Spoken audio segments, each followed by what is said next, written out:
Bonjour les amis, sur notre chaîne, aujourd'hui on se retrouve pour une nouvelle série de vidéos consacrée bien entendu au vélo, mais cette fois-ci au vélo extra-urbain, en randonnée, en cyclotourisme en tout cas, dès qu'on veut faire une sortie en dehors des villes.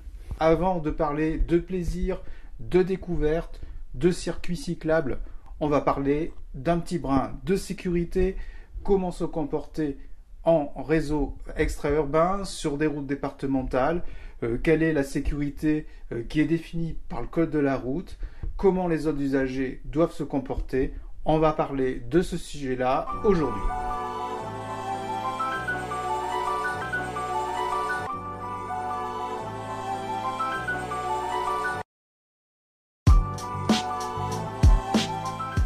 La première chose concerne les obligations du cycliste. Bien entendu, le code de la route continue à s'appliquer, il n'y a pas de problème avec ça. Par contre, pour cyclistes, on a deux points qui sont assez importants. Le premier concerne la visibilité. Bien entendu, vous êtes contraint d'avoir les équipements réglementaires, il n'y a pas de problème avec ça, les feux, les catadioptres. Mais en plus, en dehors des agglomérations, il est nécessaire d'utiliser un gilet de visibilité, ce qu'on appelle souvent le gilet jaune. Ça peut être une veste spécifique pour le vélo qui utilise des réflecteurs, mais également des harnais de réflexion. On verra peut-être dans un prochain essai le test d'un équipement de ce style-là. Autre point important, c'est le comportement que l'on va adopter sur la voie de circulation.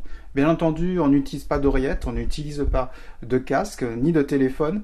C'est très dangereux et ça masque bien entendu l'attention vis-à-vis des autres usagers qui pourraient arriver près de vous. Donc là, c'est aussi très important d'adopter une bonne position. On verra plus loin dans la vidéo quelles sont les situations adaptées ou inadaptées. Concernant les motorisés, on a là aussi un certain nombre de choses qui changent légèrement, mais également des points d'attention qu'il faut développer encore plus lorsqu'on est en dehors des agglomérations. On a bien entendu là aussi toutes les règles du code de la route qui s'appliquent, bien entendu, mais on a une distance de sécurité qui augmente en dehors des agglomérations, qui passe de 1 mètre à 1,50 m, tout simplement parce que la vitesse est différente et il faut donc adapter les distances de sécurité à la différence de vitesse entre les différents usagers. Associé à cette distance de sécurité, on retrouve deux cas d'infraction possibles et qui peuvent conduire à un véritable danger pour le cycliste. La première chose, c'est de ne pas respecter cette distance, c'est de marquer quand même un écart, mais de ne pas respecter cette distance, on est dans un dépassement dangereux et qui peut être sanctionné malgré tout s'il est constaté par les forces de police avec 3 points et une amende de 135 €. La deuxième situation qui arrive de manière très fréquente, et on le verra dans les images qui suivent, c'est la mise en danger délibérée. La mise en danger délibérée se traduit principalement par le fait de ne pas changer de trajectoire lorsqu'on va doubler le cycliste, et là l'infraction passe au pénal et ça devient vraiment relativement grave. Donc on va poursuivre notre vidéo avec des images de mise en situation. Donc, je suis sorti de la ville il y a quelques jours pour essayer de vous montrer quelles situations peuvent être dangereuses et surtout le comportement en tant que cycliste qu'il ne faut pas adopter au risque de se mettre soi-même en danger. Dans les images qui suivent, on va trouver 4 types de situations. Une première situation où l'automobiliste respecte la distance de sécurité et réalise un dépassement dans les règles. Ensuite, on va avoir deux situations où on a un dépassement dangereux, donc avec une distance, un écart qui est réalisé, mais malgré tout une distance qui est non respectée. Et ensuite, une mise en danger délibérée pour montrer en quoi ça consiste et le danger qui peut être ressenti par le cycliste. Enfin, parce que le comportement du cycliste est aussi très important, je vais vous montrer une manière de se tenir sur la voie publique pour éviter justement d'être en danger en adoptant plusieurs positions, et je vous expliquerai dans la vidéo ce qui ne va et ce qui ne va pas dans ces différentes configurations. Donc il faut bien reconnaître malgré tout qu'on a un certain nombre d'automobilistes qui sont respectueux de la présence des cyclistes et qui se déportent correctement. On voit bien que, même si bon nombre d'entre eux, je pense, ne savent pas qu'ils peuvent chevaucher la ligne continue, vont le faire allègrement pour maintenir une distance de sécurité suffisamment large face à mon déplacement. Malheureusement, ce n'est pas le cas de tout le monde, puisque on va très vite rencontrer des gens qui réalisent des dépassements plutôt dangereux. Alors déjà, dans un premier temps, en ne respectant pas la distance de sécurité. Alors à cet endroit-là, la route est malgré tout assez étroite, même si le champ large ne permet pas de la voir. Et on a tout un ensemble de véhicules qui, malgré tout, alors ils sont arrivés par série, je ne sais pas pourquoi, ont foncé allègrement sans respecter la distance de sécurité. On voit bien que ces personnes-là ne conservent leur trajectoire, y compris même des véhicules utilitaires avec des vitesses qui sont totalement inappropriées. Le champ restitue une vitesse élevée et je confirme que c'était bien le cas. Après, le comportement vis-à-vis de la route, on a dans cette configuration une route qui a un bas-côté.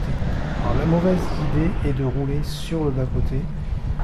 Comme on va pouvoir le voir là, les véhicules considèrent que le cycliste n'est pas en déplacement sur la route, vont continuer à passer à côté du vélo sans respecter la moindre distance de sécurité, tout simplement parce qu'en roulant sur le bas-côté, ça met en danger le cycliste de rouler comme ça.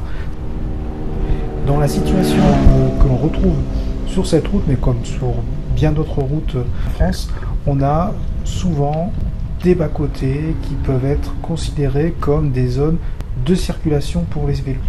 C'est pas du tout le cas. Un bas-côté, c'est une zone d'arrêt d'urgence, ou c'est une zone qui permet de terrasser un accotement pour éviter justement qu'en cas de déport latéral, les véhicules s'embourbent.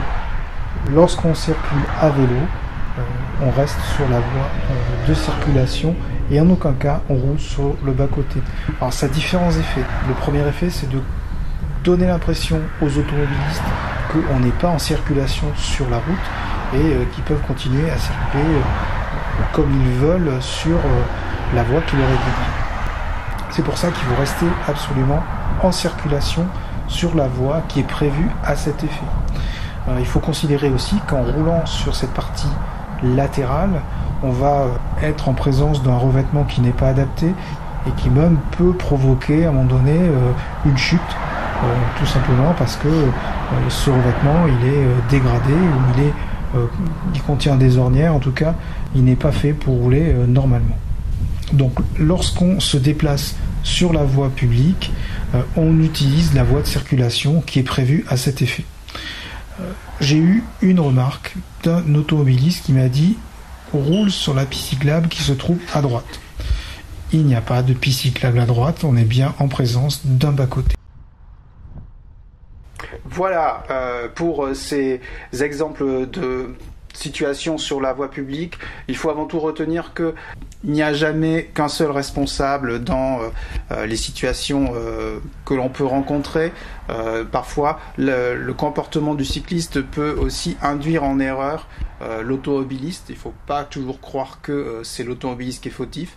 On voit bien que dans le cas d'une mise en danger délibérée, il n'y a pas photo. Effectivement, il y a vraiment une intention de ne pas changer son comportement.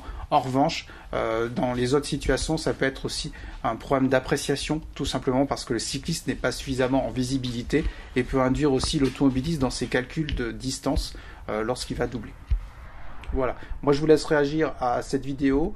On va continuer sur le thème le cyclo dans les prochaines semaines en abordant différents sujets. Ce sont des sujets liés à l'équipement, mais également moi je vous proposerai quelques parcours que j'ai réalisés ces derniers temps, qui sont des parcours intéressants, tout simplement parce qu'on découvre aussi nos régions. C'est une façon de profiter du vélo autrement que par des trajets utilitaires que l'on peut réaliser tous les jours pour aller au boulot, pour aller faire des courses. En tout cas, une autre façon de vivre le vélo. N'hésitez pas à vous abonner, à liker cette vidéo si elle vous a convenu. Moi je vous dis à bientôt. Bye bye les amis.